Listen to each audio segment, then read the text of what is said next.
हाँ, करवा दीजिए, करें। ठीक है।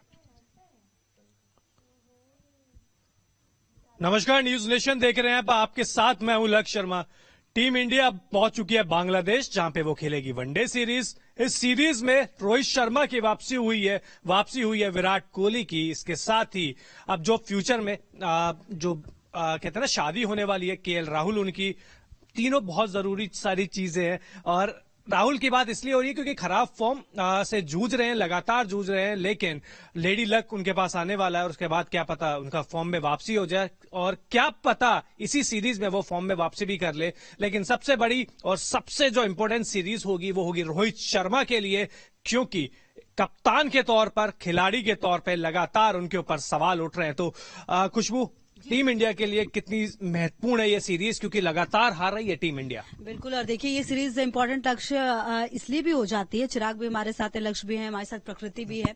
और देखिए ये सीरीज इंपॉर्टेंट मुझे ऐसा लगता है पर्सनली भी कि इसमें रोहित शर्मा कैप्टनसी कर रहे हैं, विराट कोहली खेल रहे हैं, तो मतलब कुल मिला के हमें ऐसा लगेगा कि ये वर्ल्ड कप की तैयारी है। क्योंकि इससे पहले वाले मैच में हमने देखा वो जो टीम थी उसमें से कहीं ऐसा नहीं लग रहा था कि ये टीम वर्ल्ड कप खेल रहा है, उस हिसाब की तैयारी नहीं लग रही थी। लेकिन इस मैच पर नजर इसलिए भी हो क्योंकि हम फ्यूचर वर्ल्ड कप टीम देखने वाले हैं। क्या लगता है?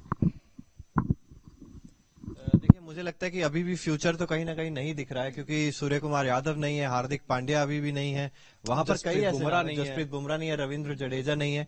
तो तैयारी आप कह सकते हैं कि हाँ, कुछ प्लेयर्स का टेस्ट न्यूजीलैंड की जो अपेक्षाकृत टीम थी ये बिल्कुल बेहतर टीम, हाँ कह सकते हैं, क्योंकि रोहित शर्मा, केएल राहुल होंगे वहां पर। लेकिन सवाल अभी भी बहुत सारे बन जाएंगे, क्योंकि आपको बहुत सारे लोगों को फिट करना है। यहाँ पर लक्ष्य देखेंगे तो श्रेयस अय्यर को आप फिट करना चाहते हैं, लेकिन इस टीम में वो हाल जो संजू सैमसन का हुआ था न्यूजीलैंड में, वो यहाँ पर मुझे लगता है कहीं ना कहीं श्रेयस अय्यर के साथ होने वाला है, क्योंकि जगह नहीं बन पा रही है अभी भी। बिल्कुल, लेकिन लगता है कि मौका तो मिलेगा, हालिया फॉर्म बहुत अच्छी है। लेकिन फिर सवाल आता है केएल राहुल कहां खेलेंगे, क्योंकि ओपन तो करेंगे रोहित शर्मा और शिखर धवन, ये बात कंफर्म सी है, सभी ये कह रहे हैं। अब केएल राहुल के साथ भी वही हाल होगा जो सूर्य कुमार यादव के साथ होता था, कभी यहां कभी यहां कभी यहां। तो ये चीज सवाल तो देखिए इस सीरीज में बहुत सारे उठेंगे, लेकिन कम से कम एक चीज है कि क्लियरिटी बहुत सारी चीजें हमको मिल जाएगी वर्ल्ड कप को देखते हुए कि केएल राहुल का रोल क्या होगा वर्ल्ड कप में।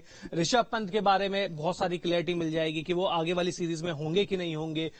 श्रेयस अय्यर का नंबर क्या होगा अगर वो खेलते हैं तो, क्योंकि नंबर 3 विराट कोहली के लिए श्रेयस अय्यर ने न्यूजीलैंड में किया था। तो सवालों के जवाब मिलना शुरू तो हो जाएंगे, हालांकि जल्दबाजी होगी लेकिन मिलना स्टार्ट हो जाएंगे। बिल्कुल, आज के मैच की भी अगर बात करें तो देखिए, अगर आप केएल राहुल और श्रेयस अय्यर दोनों के खिलाएंगे और ऋषभ पंत अगर आपके विकेट कीपर के रूप में होंगे, तो फिर आपके पास गेंदबाज आज भी 5 ही रह जाएंगे। हमने देखा था न्यूजीलैंड के खिलाफ 5 गेंदबाज जब थे, और एक बार वो प्रोबेबल प्लेइंग 11 पर भी नजर डालेंगे कि किस तरह की आज की जो संभावित प्लेइंग 11 है वो हो सकती है। तो उसमें कई नाम मुझे ऐसा लगता है कि जो हमारे हिसाब से प्लेइंग 11 है उसमें हालांकि 5 गेंदबाज ही हमने रखे हैं, क्योंकि श्रेयस अय्यर का फॉर्म, जो दिक्कत पहले थी गेंदबाजों वाली जो हमने न्यूजीलैंड में देखी है, वो दिक्कत आज भी हो सकती है, ऐसा लगता है प्रकृति? बिल्कुल हो सकती है, और बहुत सारे प्लेयर्स हैं जो नहीं है अभी टीम में, जिनको होना चाहिए था। पर शिखर धवन ने भी बोला था कि आज के मैच के बाद ये डिसाइड होगा, वर्ल्ड कप की तैयारी है एक तरह से, तो ये देखना काफी ज्यादा इंटरेस्टिंग होगा कि आज क्या होता है आज के मैच। अच्छा ठीक है, ये वाला जो मैच है जो बांग्लादेश की हम बात करें, इसमें मौसम क्या कहता है, और सबसे बड़ी बात ये कि टॉस कितना इंपॉर्टेंट है इसके लिए?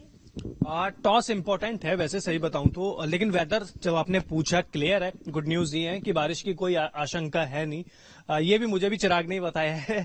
तो वेदर बहुत क्लियर है, लेकिन एक चीज अच्छी है कि टीम इंडिया के लिए जो ग्राउंड है, स्टेडियम है, हमेशा से लकी रहा है। यहाँ पे 370 रन भी बनाए हैं टीम इंडिया ने, 330 रन भी बनाए हैं, जो हाईएस्ट रन बनाए हैं टीम इंडिया ने यहाँ पे बनाए हैं। यहाँ पे सचिन के भी शतक आए हैं, यहाँ पे सहवाग के भी सचिन आए, विराट के भी आए हैं। तो ये पॉसिबल प्लेइंग 11 है टीम इंडिया की। रोहित शर्मा कप्तान के रूप में वापसी कर रहे हैं, शिखर धवन, केएल राहुल नंबर 3 पे खेलेंगे कि नहीं खेलेंगे सवाल अभी भी है। श्रेयस अय्यर, ऋषभ पंत, वॉशिंगटन सुंदर, अक्षर पटेल, शार्दुल ठाकुर, दीपक चाहर, मोहम्मद सिराज। तो देखिए थोड़ी सी इसमें कमी तो लग रही है, मेरे हिसाब से थोड़ी सी कमी लग रही है, लेकिन रोहित शर्मा एक कप्तान के रूप में जिस हिसाब से आ रहे हैं, वह दबाव होगा उनके ऊपर भी। बिल्कुल होगा, और रोहित शर्मा की कप्तानी पे बहुत सारे सवाल उठ रहे थे, तो ये भी देखना काफी ज्यादा इंटरेस्टिंग होने वाला है कि वो कैसी कप्तानी आज करते हैं, और इससे भी डिसाइड होगा कि आगे क्या होगा और क्या नहीं होगा। अच्छा ठीक है, अगर हम जैसे टीम कॉम्बिनेशन की बात करते हैं लक्ष्य, तो क्या लगता है ये कॉम्बिनेशन क्या कहता है आपको? हालांकि जो गेंदबाजों की कमी है उसकी बात लगातार चिराग भी कह रहे हैं कि 5 हैं, उनका क्या कॉम्बिनेशन रहेगा?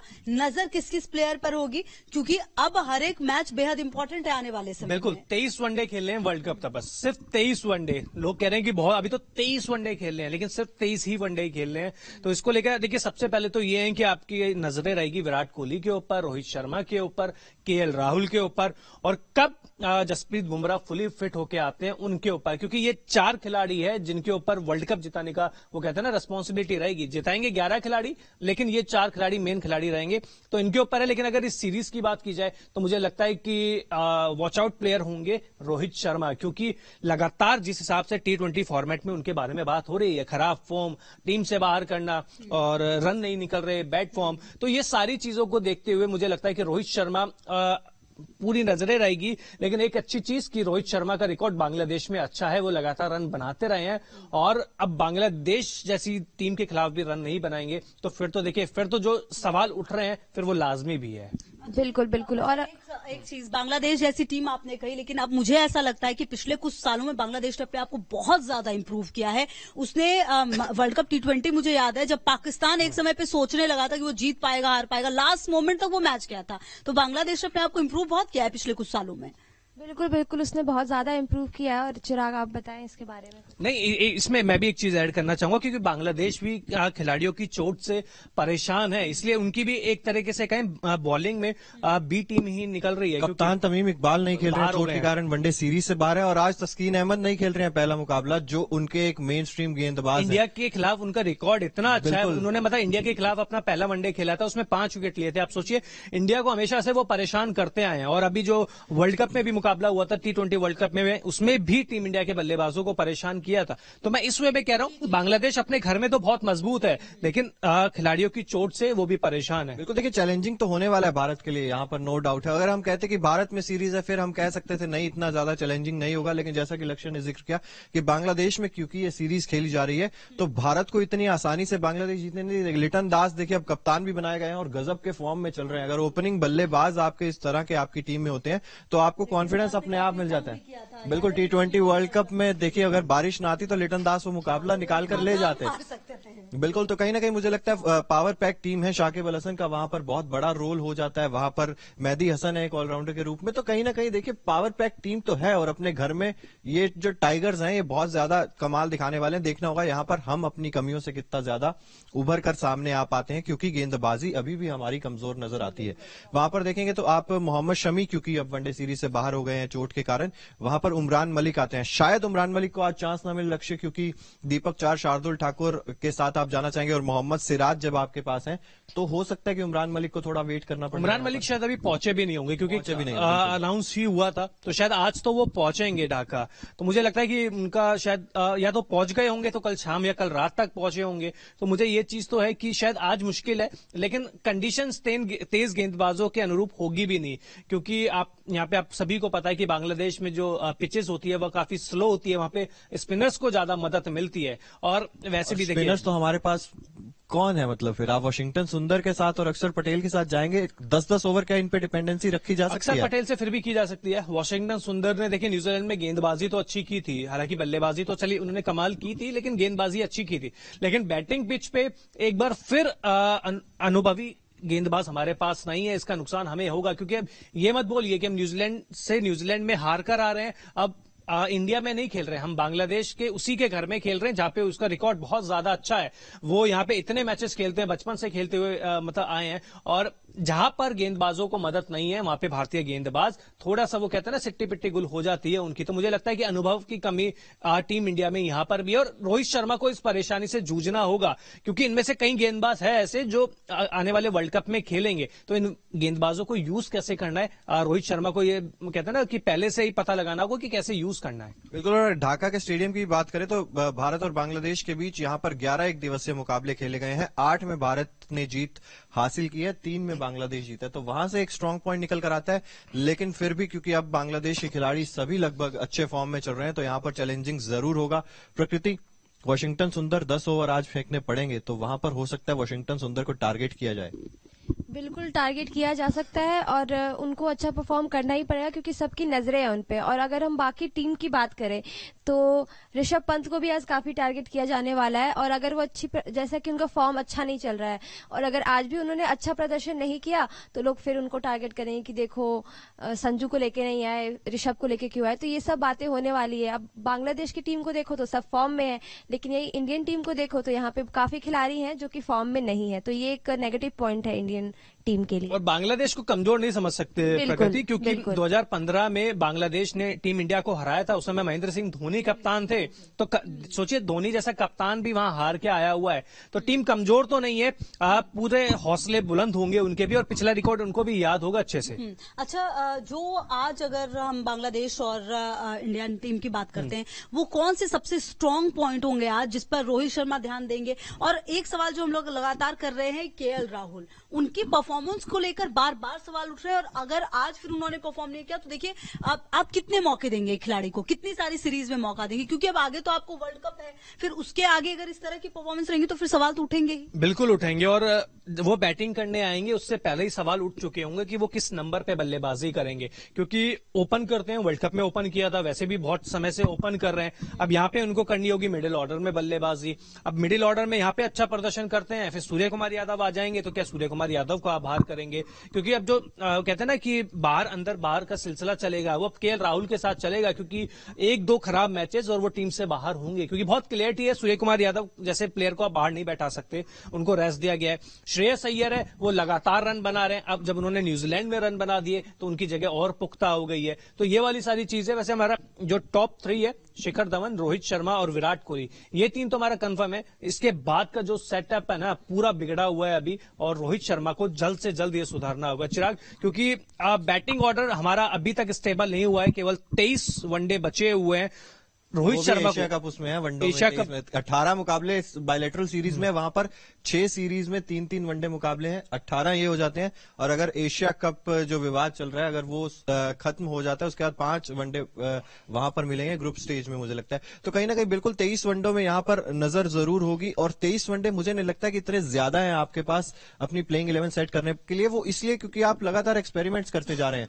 हम देख रहे हैं आप शुभमन गिल को भी कंसिडर कर रहे हैं स्कीम ऑफ थिंग्स में। वहां पर आप ईशान किशन को लेकर गए हैं तो आप शायद उन्हें बैकअप ऑप्शन देख रहे हैं ऋषभ पंत का, फिर आप संजू सैमसन को नहीं लेकर जाते हैं। तो कहीं ना कहीं क्लियरिटी अभी बिल्कुल भी नहीं है इस टीम में। और श्रीलंका, जब टीम इंडिया श्रीलंका के खिलाफ सीरीज खेलेगी, वहां पर केएल राहुल नहीं होंगे, तो वहां पर आप फिर प्लेइंग 11 में चेंजेस करेंगे। तो मुझे लगता है काफी ज्यादा यहां पर उथल पुथल वाली स्थिति मची हुई है, जिसको क्लियर करना अभी तो बहुत, और ये इतना आसान होगा नहीं, रोहित शर्मा के लिए भी नहीं होगा, क्योंकि वो खुद काफी लंबे ब्रेक के बाद टीम इंडिया में आ रहे हैं। उन्हें नहीं पता कौन सा खिलाड़ी किस रिदम में है। अभी विराट कोहली रेस्ट के बाद आ रहे हैं, विराट कोहली के बाद केएल राहुल रेस्ट के बाद आ रहे हैं। तो ये किस रिदम में, इस बारे में भी बातचीत करनी होगी। लेकिन मुझे लगता है कि बैटिंग ऑर्डर फिर भी आपका एक साइड बोल सकते हैं कि स्टेबल है, एक्सपीरियंस्ड है, लेकिन गेंदबाजी पे बहुत ज्यादा काम करने की जरूरत है। क्योंकि वर्ल्ड कप में भी हो सकता है जसप्रीत बुमराह इंजर्ड हो जाए, खिलाड़ी है, खेल में इंजर्ड हो भी जाते हैं। तो उसके बाद आपका प्लान ए तो आपने तैयार कर लिया कि ये खेलेंगे। अगर कोई खिलाड़ी इंजर्ड हो जाता है तो प्लान बी क्या होगा, वो बनाना जरूरी है। क्योंकि एशिया कप में हमारे लिए नुकसान इसी का हुआ था, हमारे पास प्लान बी नहीं था जब जडेजा बाहर हो गए थे। T20 वर्ल्ड कप में जब बुमराह बाहर हो गए थे तो हमारे पास प्लान बी नहीं था। तो जो प्लान बी है ना, प्लान ए से पहले मुझे लगता है प्लान बी बनाना पड़ेगा टीम इंडिया को, जिससे वर्ल्ड कप की भरपाई हो सके, कि उनका replacement like to like replacement मिल सके। देखिए, आप सिलेक्टर्स को ये बात सोचनी पड़ेगी कि आप एक ऐसे टूर्नामेंट में जा रहे हैं जहां देखिए आप T20 वर्ल्ड कप में आप बेस्ट टीम थे, लेकिन फिर आपका हाल क्या हुआ है ग्राउंड पे ये सबने देखा है। ऐसे में अब आपको अगर T20 वर्ल्ड कप में बेहतरीन करना है तो फिर आपको जो world cup, main world cup है 50-50, उसमें आपको देखना होगा कि आपकी टीम किस तरीके की है। आप ये एक्सपेरिमेंट बहुत ज्यादा लंबे समय तक नहीं कर सकते, वो भी तब जब हम लगातार कह रहे हैं कि सिर्फ 23 वनडे है। तो ऐसे में हर एक प्लेयर की क्या भूमिका होगी, किस तरीके से होगी, क्योंकि देखिए आप सिर्फ रन बना के नहीं जीत सकते, आप सिर्फ विकेट बना के नहीं लेके नहीं जीत सकते, कॉम्बिनेशन तो आपको सेट करना ही पड़ेगा समय रहते। बिल्कुल सही कहा आपने कि टीम मैनेजमेंट जो है वो काफी ज्यादा जरूरी है। और सर ने भी बिल्कुल सही कहा कि रेस्ट की बात करी, तो आप खिलाड़ियों को इतना रेस्ट मत दो कि वो प्रैक्टिस उनका जो है वो छूट जाए। और यहाँ पे काफी ज्यादा रेस्ट दिया जा रहा है खिलाड़ियों को, काफी ज्यादा चेंज किए जा रहे हैं टीम्स में, तो ये काफी जरूरी है। बिल्कुल। और लक्ष्य, आपने जिक्र किया था कि रोहित शर्मा और केएल राहुल लंबे समय के बाद वापसी करें, तो 1 महीना भी नहीं हुआ, 10 नवंबर को उन्होंने फाइनल, सोचिए कितना याद करते हैं उनको। एक दिन 100 दिन के बराबर होते हैं। और वर्ल्ड कप पास में है ना, देखिए केन विलियमसन ने तो रेस्ट नहीं लिया, और किसी टीम के कप्तान ने तो, बेन स्टोक्स भी टेस्ट मैच खेल रहे हैं पाकिस्तान जाके, तो वो तो फाइनल तक भी पहुंचे थे, उन्होंने टीम इंडिया से ज्यादा ही मैच खेले हैं। तो आप सोचिए ना कि सिर्फ रेस्ट हमारे खिलाड़ियों को क्यों चाहिए, और कप्तान को क्यों चाहिए, कोच को क्यों चाहिए? क्योंकि देखिए आपको अब 15 खिलाड़ियों का पूल बनाना होगा। अब ये नहीं कह सकते कि एक दो खिलाड़ी अंदर बाहर होते रहेंगे, वो होता रहेगा। अब वो टाइम गया, नहीं तो हम वही गलती कर रहे हैं जो 2021 वर्ल्ड कप में करी थी, हमने एशिया कप में करी थी, हमने T20 वर्ल्ड कप 2022 में करी थी। अब वो गलती नहीं कर सकते। और देखिए बाकी सारी टीमों का अगर आप ध्यान से देखें तो उनका 15 खिलाड़ियों का स्लॉट तैयार हो चुका है, ऑलमोस्ट तैयार हो चुका है। एक दो खिलाड़ी हमेशा चलते रहेंगे, लेकिन टीम इंडिया का अभी मेरे को लग रहा है 25 का स्लॉट भी तैयार नहीं हुआ है। बिल्कुल बिल्कुल। और जो आपने प्लान बैकअप बी की बात की ना, प्लान बी तैयार करना चाहिए, तो मुझे लगता है प्लान बी तो यहाँ पर, लेकिन उसको ज्यादा मुझे लगता है कि खिलाड़ियों को मौका देकर वो प्लान सी डी पर भी सोचने लग जाती है बीसीसीआई, तो कहीं ना कहीं वो प्लान जेड तक पहुंच जाते हैं। मुझे ऐसा लगता है प्लान जेड तक पहुंच जाते हैं, और कहीं ना कहीं वो फिर आपस में क्लैश हो जाते हैं। खिलाड़ियों को समझ नहीं आता कि हमें इस सीरीज में खेलना है या किस सीरीज में खेलना है। वहां पर मुझे लगता है काफी ज्यादा प्रॉब्लम्स क्रिएट हो जाते हैं। चलिए आज के मुकाबले की बात करें, अब से कुछ ही देर में टॉस होने वाला है। कितना मिनट का समय बचा है लक्ष्य? 3 मिनट का समय बचा है। और ऋषभ पंत को लेकर मेरा सवाल है, पहले मैच में फेल होते हैं तो क्या दूसरे मैच में उनको खिलाएंगे? क्योंकि आपको उनका भी तो रिप्लेसमेंट चाहिए ना। आप बाकी उनका जो आप समझ लीजिए, उनको आपने 10 मैच खिला दिए, तो दूसरे खिलाड़ी को लाते हैं तो क्या आप उनको 1-2 मैचेस ही देंगे? देखिए यहाँ पर लक्ष्य प्रॉब्लम ये भी है ना कि अगर यहाँ पर ऋषभ पंत का रिप्लेसमेंट जो है वो सिर्फ ईशान किशन ही है।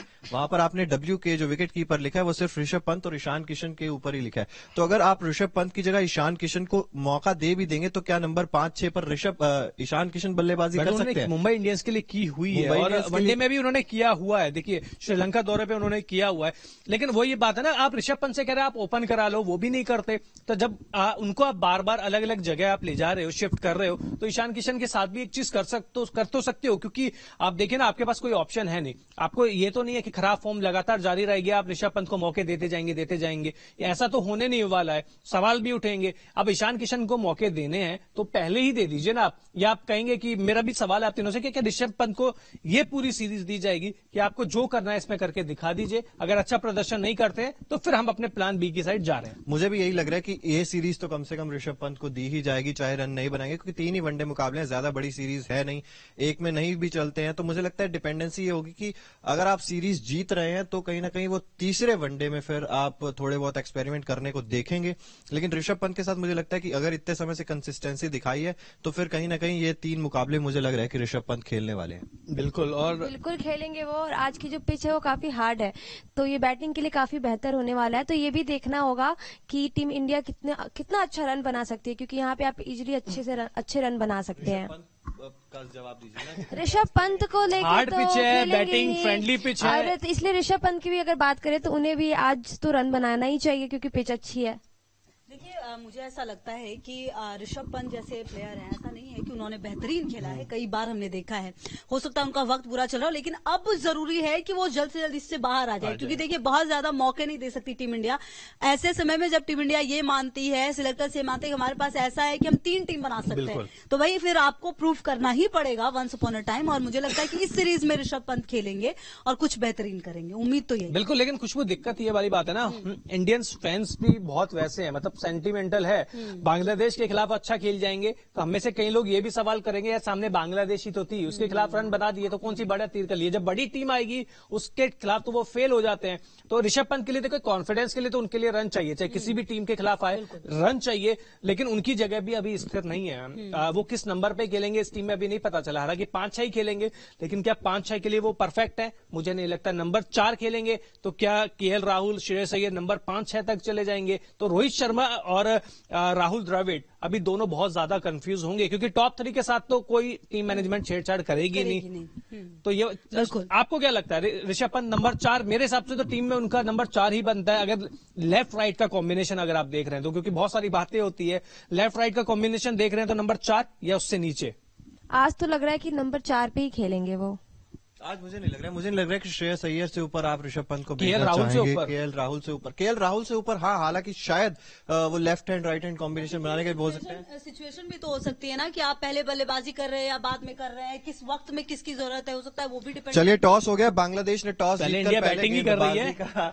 फैसला कर लिया है। टॉस एक बार फिर से जो है वो भारत के साथ नहीं रहा। न्यूजीलैंड में हमने देखा तीनों मैचों में, और एक बार यहाँ पे भी। बिल्कुल कप्तान बदल रहे हैं, किस्मत नहीं बदल रही। बिल्कुल बिल्कुल। लेकिन तो ये यहाँ अच्छी पर- चीज है, मुझे लग रहा है ये अच्छी चीज है, क्योंकि मुझे 2011 का वर्ल्ड कप भी याद आ रहा है। टीम इंडिया ने सहवाग बैटिंग कर रहे थे, शतक लगाया था, उसमें भी विराट कोहली का था, ठीक है। और उसके बाद 370 का रन भी यहां बनाए थे। तो मुझे लग रहा है कि टीम इंडिया एक बड़ा स्कोर बना के इसको डिफेंड कर सकती है, लेकिन मिनिमम मुझे लगता है 300-320 रन तो टीम इंडिया को बनाने होंगे, पिच और कंडीशन देखते हुए। बैटिंग पिच है। पिच पे हल्की सी घास है, वो घास शुरुआत में मदद करेगी गेंदबाजों को, इसीलिए लिटन दास ने वहां पर कहा है कि गेंदबाजी का फैसला कर रहे हैं, क्योंकि शुरुआत के जो 10 ओवर है वो ट्रिकी होने वाले, थोड़े से तेज गेंदबाजों को मदद मिलेगी, वहां पर थोड़ा सा संभल के खेलना होगा। लेकिन लक्ष्य ने बिल्कुल ठीक कहा, बाद में अगर आप एक्सेलरेट करेंगे तो कहीं ना कहीं 300-320 रन तो आपको इस विकेट से चाहिए ही चाहिए। चलिए, इससे पहले भी एक मैच था मुझे याद है साउथ अफ्रीका का, उसमें हम यही उम्मीद कर रहे थे कि इतने रन बने, लेकिन 250 तक टीम इंडिया बना पाई थी। तो ऐसे में 300-320 का रन क्या यहाँ पे बेहतरीन होगा, ये माना जाए इस पिच पे। बिल्कुल। और रोहित शर्मा ने बोल भी दिया कि टॉस को लेकर देखिए मैं तो श्योर नहीं था कि मुझे पहले बैटिंग करनी है कि बॉलिंग करनी है। तो ये चीज अच्छी हो गई कि बांग्लादेश ने टॉस जीता और पहले अब टीम इंडिया आएगी। लेकिन मुझे लगता है कि टीम इंडिया के लिए अच्छी चीज है, आपको सामने टारगेट नहीं है, एक रनों का प्रेशर आपको नहीं झेलना पड़ेगा। तो पहले बैटिंग पे आइए, एक अच्छा स्कोर बनाइए और उसके बाद फिर अपनी जो बिल्कुल, और आपको 25 से 30 रन आपको ज्यादा बनाने होंगे इस गेंदबाजी के सामने। जो आपकी गेंदबाजी है उसको देखते हुए 20 से 25 या 25 से 30 रन तो ज्यादा चाहिए। प्रगति बिल्कुल बिल्कुल। और जैसे कि आपने भी पिच की बात की, तो बिल्कुल आज रन बनाना बहुत ज्यादा जरूरी है, 300 प्लस तो रन बनने ही चाहिए। लेकिन अब जब इस टीम इंडिया पहले बैटिंग कर रही है और बॉलिंग की बात हमने की थी कल भी, जो कि वीक है थोड़ी, तो आज तो बॉलिंग का भी जलवा दिखना बहुत ज्यादा जरूरी है जीत के लिए। कितने मतलब कौन लग रहा है आपको कि आज रन बनाने वाला है सबसे ज्यादा? सबसे ज्यादा अगर मैं प्रिडिक्ट करूं तो मुझे उम्मीद है विराट कोहली से। आपको किससे उम्मीद है? लक्ष्य बताएंगे पहले उन्हें? पहले खुशबू बताएंगे, क्योंकि खुशबू हमेशा सेफ एंड साइड खेल के निकल जाते हैं। मुझे ऐसा लगता है कि रोहित शर्मा एक कप्तानी पारी खेलेंगे, अच्छी शुरुआत देंगे टीम इंडिया को, और उसके बाद विराट कोहली उसमें और अच्छे रन जोड़ के एक बेहतरीन जो स्कोर। चलिए, ऋषभ पंत को ड्रॉप कर दिया गया है। बड़ी खबर आ रही है जिस चीज की हम बात कर रहे थे, लगातार ऋषभ पंत 3 मुकाबले खेलेंगे, तो पहला ही मुकाबला नहीं खेल रहे हैं ऋषभ पंत। लक्ष्य नजर लग गई मेरी मैं कल इस चीज की बात कर भी रहा था लाइव में कि ऋषभ पंत कल 50 से ज्यादा रन बनाएंगे, लेकिन जब भी मैं कहता हूँ कि ऋषभ पंत रन बनाएंगे उस समय पता नहीं कुछ हो जाता है। चलिए, ऋषभ पंत मुकाबला नहीं खेल रहे, एक बार प्लेइंग 11 पर नजर डालें तो Rohit Sharma, Shikhar Dhawan, Virat Kohli, Shreyas Iyer, K L Rahul wicket keeping करते हुए नजर आएंगे। वॉशिंगटन सुंदर, शाहबाज अहमद, शार्दुल ठाकुर, दीपक चहर, मोहम्मद सिराज और कुलदीप सेन को यहां पर मौका दिया गया है। कुलदीप सेन देखिए रीवा के हैं, मध्य प्रदेश के हैं, पहला वनडे मैच, पहला इंटरनेशनल मैच अपना खेल रहे हैं, राजस्थान रॉयल्स से खेलते हैं। बहुत अच्छा प्रदर्शन पिछले सीजन रहा था और एशिया कप में दुबई गए थे नेट बॉलर के रूप में, और विराट कोहली को जिस तरीके से बीट किया था, क्योंकि मैं अपनी आंखों के सामने देख रहा था, वो गेंदबाजी कर रहे थे, विराट कोहली बार बार बीट हो रहे थे। उसके बाद टीम मैनेजमेंट ने साफ कर दिया था कि ये गेंदबाज तुरुप का इक्का है, इसको हम लेके जाएंगे। तो कुलदीप सेन मुझे लगता है बहुत अच्छा फैसला किया है, क्योंकि एक गेंदबाज आपको चाहिए ऐसा। जो बात कर रहे थे आप लोग की 5 की जो कॉम्बिनेशन है, क्या उसको फिर ये बूस्टअप कर पाएंगे? देखिए, अब 6 गेंदबाज हो गए यहाँ पर, जिस चीज की हम जिक्र कर रहे थे कि 6 गेंदबाज चाहिए ही चाहिए, और आज गाज गिरी है उस चीज की ऋषभ पंत पर, जो संजू सैमसन पर पिछली सीरीज में गिर रही थी। तो मुझे लगता है कहीं ना कहीं अच्छा फैसला है 6 गेंदबाज। चिराग, खुशबू और प्रकृति, देखिए वॉशिंगटन सुंदर ने जो रन बनाए न्यूजीलैंड में, उसका कॉन्फिडेंस देखिए कप्तान को क्या मिला है कि ऋषभ पंत जैसे खिलाड़ी को बाहर कर दिया कि हमारे लिए वॉशिंगटन सुंदर भी रन बना सकते हैं, क्योंकि वो भी लेफ्टी है। तो ये लेफ्ट एंड राइट का जो थोड़ा सा मसला है ना, उसको खत्म कर दिया वॉशिंगटन सुंदर के रन ने। अब तो ये चीज उनके लिए, रोहित शर्मा के लिए चीज थोड़ी अच्छी हुई है। बाकी शाहबाज अहमद है, वो भी अच्छी बल्लेबाजी करते हैं, आरसीबी में उन्होंने बहुत अच्छे रन बनाए हुए हैं। तो मुझे लगता है कि शायद ये चीज वॉशिंगटन सुंदर के जो रन आए हैं न्यूजीलैंड में, कम से कम। देखिए, एक चीज इंपॉर्टेंट ये है आज के समय में, जिस हिसाब के क्रिकेट को हम देखते हैं, इंग्लैंड देखिए जब हम बात करते हैं तो लास्ट तक उनकी बैटिंग ऑर्डर चलती है, कई सारी ऐसी टीम हमने देखी। तो अब हमें वो टीम चाहिए जो अंत में अगर ऐसा कुछ मसला फंसे तो वो टीम जो है वो उस रन को बना पाए। मतलब ऐसा ना हो कि 0 पे आउट हो रहे, 1 पे आउट हो रहे सारे बॉलर्स, तो कम से कम अब कुछ ऐसे तो चाहिए अंत में कि कुछ रन बना पाए। लेकिन टॉस के बाद रोहित शर्मा ने बोला कि मैं भी टू बी ऑनेस्ट अगर बताऊं तो टॉस अगर मैं जीता तो मैं भी बॉलिंग लेता, यानी मैच स्टार्ट पहले होने से ही उन्होंने ऐसा बोल दिया। बिल्कुल, और मैं आपकी बात का भी जवाब दूंगा। इस टीम में तो कम से कम ये चीज है। नंबर 9 पर आ रहे हैं दीपक चाहर, जिनके नाम अर्धशतक भी है, वनडे इंटरनेशनल में अच्छी बल्लेबाजी भी करते हैं। श्रीलंका के खिलाफ मुकाबला उन्होंने जिताया भी था भी। तो कम से कम ये वाली शिकायत तो आपकी रोहित शर्मा ने आज पूरी खत्म कर दी है। लेकिन हाँ, ये टीम इंडिया के साथ वैसे दिक्कत है। अगर जो हमारे मेन प्लेयर आ जाएंगे, जो इंजर्ड है, उसके बाद ये प्लेयर दिक्कत है हमारे कि 7 या 8 तक हमारे टैलेंडर्स आ जाते हैं। बाकी टीमों के साथ क्या है कि 9-10 पे उनके टैलेंडर स्टार्ट होते हैं, हमारे 7-8 पे स्टार्ट हो जाते हैं। तो ये चीज आप बिल्कुल सही कह रहे हैं, ये हमारे साथ ये जनरल इशू है। लेकिन श्रेयस अय्यर किस नंबर पे खेलेंगे, सवाल ये है। केएल राहुल मिडिल ऑर्डर में दोबारा आ गए हैं। तो ये वाली चीज है ना, देखिए अदला बदली तो अब मुझे लग रहा है कि बैटिंग क्रम की चलेगी, क्योंकि कंडीशंस किस हिसाब से हैं, आपके विकेट कितने गिरते हैं, लेफ्ट एंड राइट कॉम्बिनेशन कितना काम में आता है। क्या पता शिखर धवन और रोहित शर्मा 40 ओवर ही खेल जाएं, उसके बाद लेफ्ट एंड राइट की कॉम्बिनेशन की कोई जरूरत पड़े ही नहीं। लेकिन शार्दुल ठाकुर को दोबारा शामिल किया गया। आपको याद होगा कि न्यूजीलैंड में इंजरी के बाद बाहर हो गए थे, रन भी बहुत पड़े थे, बाहर होने की बातचीत चल भी रही थी उनकी। लेकिन मुझे लग रहा है थोड़ी सी बैटिंग स्ट्रांग करने के लिए शायद उनको टीम में शामिल किया गया है। जी जी बिल्कुल, और अक्षर पटेल को भी शामिल नहीं किया गया है। अक्सर देखिए कुलदीप, जहां पर वो बात है कि शार्दुल ठाकुर की, तो मुझे लगता है बैटिंग डेप्थ यहां पर नजर आती है। और ये जो प्लेइंग 11 हम देखें ना, तो यहां पर मुझे लगता है शुरुआत का क्रम वैसे ही सेट कर दिया गया जैसा आप वर्ल्ड कप में शायद देखते हुए नजर आएंगे। क्योंकि देखिए यहाँ पर रोहित शर्मा, शिखर धवन की बात करते हैं, विराट कोहली हैं, श्रेयस अय्यर हैं, केएल राहुल है। तो मुझे लगता है ये कहीं ना कहीं सही बैटिंग क्रम होना चाहिए। और आज के मुकाबले में क्योंकि बात कर भी रहे थे कि 6 गेंदबाजी के विकल्प आपको चाहिए ही चाहिए, तो मैं कहीं ना कहीं इस टीम से सहमत हूं। और जरूरी भी हो जाता है कि आप 6 गेंदबाजों के साथ जाइए। शाहबाज अहमद को इंक्लूड किया गया। बल्लेबाजी उतनी अच्छी शायद करते हैं, लेकिन गेंदबाजी पर मुझे लगता है इतना ज्यादा भरोसा नहीं दिखा पाएंगे। 10 ओवर का कोटा कर पाएंगे, ये थोड़ा सा मुश्किल है। शायद तभी 6 गेंदबाजी ऑप्शन लिए भी हैं इन्होंने। लेकिन ये मैच आपको जिताएंगे बल्लेबाज ही। देखिए, आप ये सीरीज आपको बल्लेबाजी जिताएगी। आपको न्यूजीलैंड में लेट डाउन किया था बल्लेबाजी ने। गेंदबाजी से तो हम उम्मीद कर ही रहे थे कि वो उनके पास अनुभव नहीं है। जो न्यूजीलैंड के बल्लेबाज है उनको टारगेट करेंगे, हुआ भी यही। लेकिन जो हमारे बल्लेबाजों ने 15 से 20 रन कम बनाए, नुकसान उसी का था। देखिए, वो तो तीसरा वनडे खुदा ना खास्ता बारिश आ गई, हम बच गए, नहीं तो वो भी हमारे साथ जाना वाला था। पहला वनडे में हमने देखा कि अनुभवी गेंदबाजी के सामने क्या हुआ, वो 15 से 20 रन शॉर्ट थे, उसका कितना नुकसान हुआ। लेकिन आज फर्क पड़ेगा। मुझे लगता है कि विराट कोहली एक्सपीरियंस प्लेयर आए हैं, रोहित शर्मा एक्सपीरियंस प्लेयर आए हैं, तो जो टीम का माहौल भी बनता है ना, गेंदबाज गलती भी करता है तो वो उसको समझाते रहते हैं। वहां पे शिखर धवन शायद हो सकता है अकेले भी पड़ गए हों, क्योंकि एक अकेले अनुभवी खिलाड़ी किस किस से बात करेंगे, कप्तान भी है, बैटिंग भी करनी है। तो यहाँ एक वो फाइट सी भी नजर आई थी शार्दुल ठाकुर के साथ। हाँ। जब थोड़ा सा फ्रस्ट्रेट भी हो गए थे, तो कहीं ना कहीं कप्तानी का प्रेशर आपके ऊपर आता है। और प्रकृति, आपने अक्षर पटेल का जिक्र किया था, तो कल जो है उनको चेस्ट के पास गेंद लगी थी, जिसके बाद थोड़ा इंजर्ड हो गए थे। उसके बाद हो सकता है कहीं ना कहीं थोड़ा फिटनेस इश्यू हो, क्योंकि फिटनेस उनकी आज सुबह में चेक की जानी थी।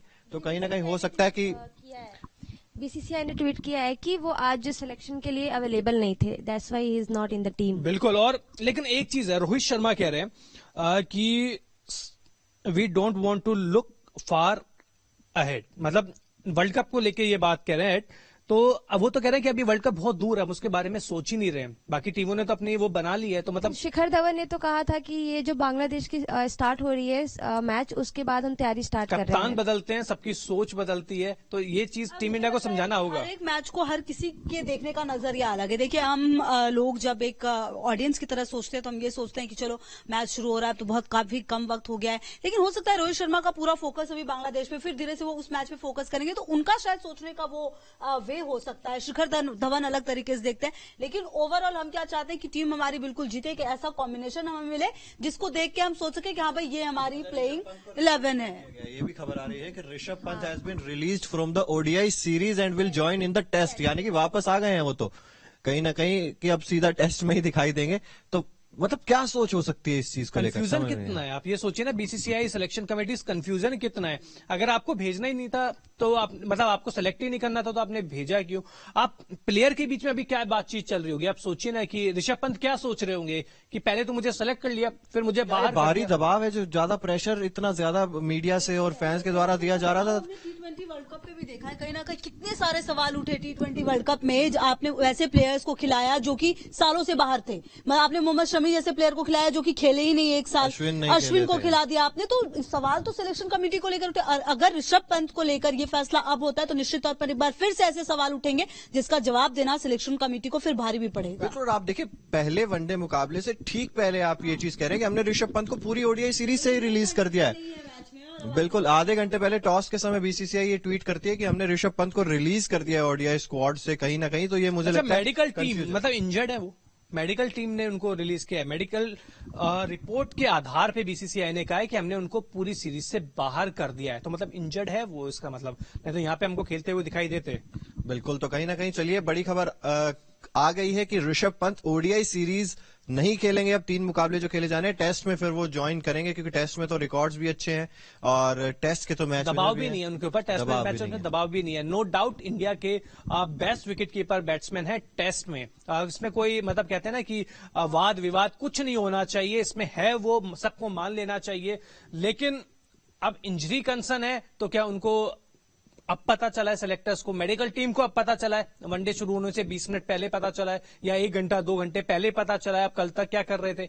रिप्लेसमेंट उन्होंने नहीं मांगा है, वो तो ठीक है बांग्लादेश के खिलाफ है तो रिप्लेसमेंट की जरूरत है भी नहीं, लेकिन क्या ऑस्ट्रेलिया जाते तो हमको रिप्लेसमेंट नहीं चाहिए होता? बिल्कुल बिल्कुल, रिप्लेसमेंट तो चाहिए होता। मुझे नहीं लग रहा कि पता नहीं अब क्या, अगर इंजरी की बात होती तो वो प्रैक्टिस सेशन में लगती इंजरी या इंजरी मुझे लग रहा है तीसरे, खबर आपको याद होगा न्यूजीलैंड के खिलाफ जब वनडे तीसरा वनडे था 10 रन बना के आउट हुए थे वो, उसके बाद वो जाते के साथ ही मसाज करा रहे थे। तो मुझे लग रहा है इंजरी वहीं से कुछ, वही अगर मैं सही हूं या मेरा परसेप्शन सही है तो शायद मुझे लग रहा है कि वहीं से, क्योंकि तो फिर तो लेके ही नहीं जाना चाहिए था शायद। बहुत थोड़ी देर के बाद आई थिंक बहुत सारी चीजें क्लियर हो जाएगी, इसमें बहुत सारी बातें सामने आ जाएंगी और अगर सिलेक्शन कमेटी की तरफ से भी है तो मुझे लगता है उनकी तरफ से एक बिल्कुल क्लियर बयान भी सामने आ जाएगा। वो नहीं आएगा खुशबू, क्योंकि पहली बात तो सिलेक्शन कमेटी हमारी है ही नहीं, वो उसको भंग कर दिया गया है और बीसीसीआई नहीं देता, बीसीसीआई जवाब नहीं देता। बीसीसीआई के साथ परेशानी, अच्छी चीज, सारी चीज यही है। कई चीज में हम तारीफ करते हैं कि उन्होंने बयान नहीं दिया, उन्होंने कोई जवाब नहीं दिया। ये चीज मुझे नहीं लगता कि हाँ सूत्र बता देंगे। अब जैसे कई लोग बीसीसीआई में ऑफिशियल्स को कॉल करके पूछेंगे कि क्या हुआ कैसे हुआ, वो सूत्रों के अनुसार या पीछे से तो बता देंगे, लेकिन अगर वो प्रेस को बताएं, प्रेस रिलीज करके बताएं तो मुझे लगता है वो तो शायद मुश्किल है।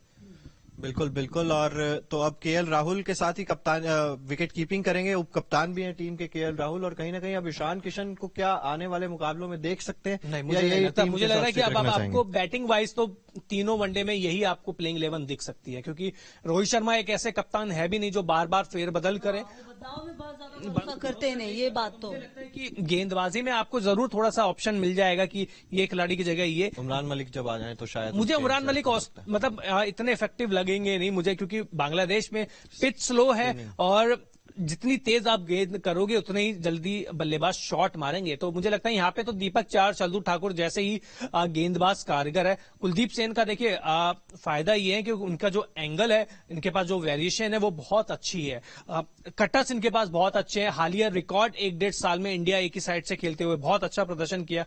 तो मुझे लगता है कहीं ना कहीं कुलदीप सेन मेरी तो मतलब नजरें रहेंगी। बिल्कुल, ये तो बात हमने कर ली इंडिविजुअल प्लेयर्स की, लेकिन काफी टाइम से मैं देखना चाह रही हूँ मैचेस में, वो है पार्टनरशिप। एक अच्छी पार्टनरशिप भी मतलब देखना चाहती हूँ मैं, बहुत ही अच्छी पार्टनरशिप आज। और किसकी देखना चाहती हूँ तो विराट कोहली और शिखर धवन की। रोहित शर्मा आज जल्दी आउट करा रहे हो, मतलब रोहित शर्मा मुझे ऐसा लगता है कि वो कप्तान है ना, तो उनपे रन्स नहीं उनपे रन्स बनाने का इतना प्रेशर भी नहीं रहता, उनको लोग उतना जज भी नहीं करते। अगर टीम जीत जाए, वर्ल्ड कप में रन नहीं बनाए, उनको टीम से बाहर निकाल दिया, उनके ऊपर वो रन के लिए नहीं, वो कप्तानी के लिए निकाला, रन के लिए भी है उनको। मतलब आप खराब फॉर्म की वजह से क्या है, जिम्मेदारी लेनी होगी। रोहित शर्मा ऑब्वियस, आपने 200 रन बनाए हैं, इस तरह के बल्लेबाज हैं, आपको ऐसे लोग जानते हैं। लेकिन लक्ष्य प्रकृति की बात कहीं ना कहीं उस तरह से भी चल सकती है कि पैर तो नहीं चल रहे हैं ना रोहित शर्मा के, आप देखेंगे फुट मूवमेंट नहीं है, फॉर्म नहीं है, तो शायद वो उम्मीद की जा सकती है कि भाई अगर रोहित शर्मा जल्दी आउट हो जाते हैं तो फिर बांग्लादेश की टीम में अगर गेंदबाज देखे तो एक मुस्तफिजुर रहमान है जिससे थोड़ा सा खतरा है, बाकी सारे के सारे जो तेज गेंदबाज हैं वो इनएक्सपीरियंस्ड है। भारत की अगर कंपेयर करें तो भारत का भी है, लेकिन उनके शायद ज्यादा है। तो मुझे लगता है अनुभव की कमी तो दोनों साइड है। और रोहित शर्मा की बात आपने की, देखिए पैर चले ना चले, जिस दिन उनका दिन होगा ना तो गेंद तो बाउंड्री के पार जरूर चलेगी। तो और इतने बड़े खिलाड़ी ऐसे ही नहीं बने यार। देखिए ठीक है खराब फॉर्म से जूझ रहे हैं, लेकिन आपने देखा होगा वर्ल्ड कप से बाहर हो गए थे, जब इंडिया आए थे प्रैक्टिस कर रहे थे, वजन भी थोड़ा सा कम किया है उन्होंने। तो ये सारी चीजें जिम कर रहे थे, वो वीडियोस पोस्ट भी की थी उन्होंने सोशल मीडिया के, देख लो जिम कर रहा हूं मैं। उसके बाद ट्रेंड भी हुए थे, उसके बाद उनकी आलोचना भी हुई थी आईपीएल को लेके। लेकिन रोहित शर्मा, मुझे लगता है इस सीरीज में सबसे ज्यादा जो नजरें रहेगी वो रोहित शर्मा के ऊपर ही रहेगी, क्योंकि वर्ल्ड कप में हम हारे हैं, रन नहीं बनाए हैं, T20 वर्ल्ड कप उनके सामने ही खड़ा है, तो एक वर्ल्ड कप तो गया, दूसरा बिल्कुल जस्ट सामने खड़ा है, तो सबसे ज्यादा प्रेशर मुझे लग रहा है कप्तान के तौर पे रहेगा। और विराट कोहली के लिए हम बार बार कहते थे देखो आईसीसी ट्रॉफी नहीं जिता पाए, मुझे लग रहा है रोहित शर्मा इस कैटेगरी में शामिल होना नहीं चाहेंगे। बिल्कुल। और विराट कोहली की भी अगर बात करें तो फॉर्म में चल रहे हैं, आज उम्मीद होगी नंबर 3 पर अच्छे खासे रन बनाए, फॉर्म में चल भी रहे, 4 अर्धशतक वहां पर T20 वर्ल्ड कप में भी आए थे, एशिया कप में एक शतक भी आया था, फॉर्म को कैरी फॉरवर्ड करने की जरूरत है यहाँ पर। शतक तो T20 में तो आ गया, वनडे में बहुत टाइम हो गया आए हुए, तो चलिए लगता है 44वां शतक शायद आ ही जाएगा आज। प्रकृति आज विराट कोहली शतक पे मतलब दाव लगा दिया जाए, सारे पैसे जितने भी हैं अकाउंट में बिल्कुल लगा दिया जाए। अगर आज सूर्य कुमार यादव होते तो फिर मैं उनपे भी दाव लगाती कि आज वो भी रन बनाएंगे, पर वो नहीं है, तो मैं विराट कोहली पे पूरा मुझे ट्रस्ट है कि आज वो रन बनाएंगे। आपकी नजर में आज कौन रन बनाएगा सबसे ज्यादा? अब शतक कहा है विराट कोहली का, तो विराट कोहली के साथ ही जाना चाहेंगे अगर विराट कोहली। और दूसरे नंबर पर मुझे लग रहा है श्रेयस अय्यर, क्योंकि फॉर्म में श्रेयस अय्यर अच्छे खासे रन बना सकते हैं। लेकिन बांग्लादेश के बल्लेबाजों को भी कमजोर नहीं आंकना होगा। शाकिब अल हसन उनके पास है, तमीम इंजर्ड हो गए, लेकिन लिप्टन दास बहुत खतरनाक है, बिल्कुल तो बहुत इंजर है। जाते जाते प्रेडिक्शन, टीम इंडिया 50 ओवर कितने रन? 300 एवरेज स्कोर लिया है, एवरेज लिया है। प्रगति ठीक है, मैं एवरेज नहीं लेती, 299। इन्होंने एक कम और कर दिया। देखिए मुझे लग रहा है 320 रनों के आसपास का स्कोर आज इंडिया बना। 325 330 रन मैं भी देख रहा हूं, क्योंकि सामने बांग्लादेश की गेंदबाजी है। टारगेट 300 तो है ही बांग्लादेश का। शुरू के 10 ओवर अच्छे खेल गए थे, बस विकेट बचा ले। तो आप बताइए, और टीम इंडिया से उम्मीद कितनी है? ऋषभ पंत बाहर हो चुके हैं, फायदा टीम इंडिया को या नुकसान, ये भी बताइए, क्योंकि अब चर्चा स्टार्ट हो जाएगी। अब अगर इसी सीरीज में 3-0 से हम जीत जाते हैं ऋषभ पंत के अलावा, या ऋषभ पंत नहीं है इस टीम में, तो बातें स्टार्ट हो जाएगी कि अब तक क्यों झेल रहे थे, अब तक क्यों कर रहे थे, अब तक क्यों मौका नहीं दिया था, इंजरी है, कोई याद नहीं रखेगा उनको। तो कमेंट बॉक्स में जरूर बताइए, और मिलेंगे मिड इनिंग में, एक इनिंग खत्म हो जाएगी, उसके बाद आपसे वापस जुड़ेंगे और उम्मीद करेंगे कि जो स्कोर हम सबने बताया है करीब करीब उतना तो बने। बहुत बहुत शुक्रिया।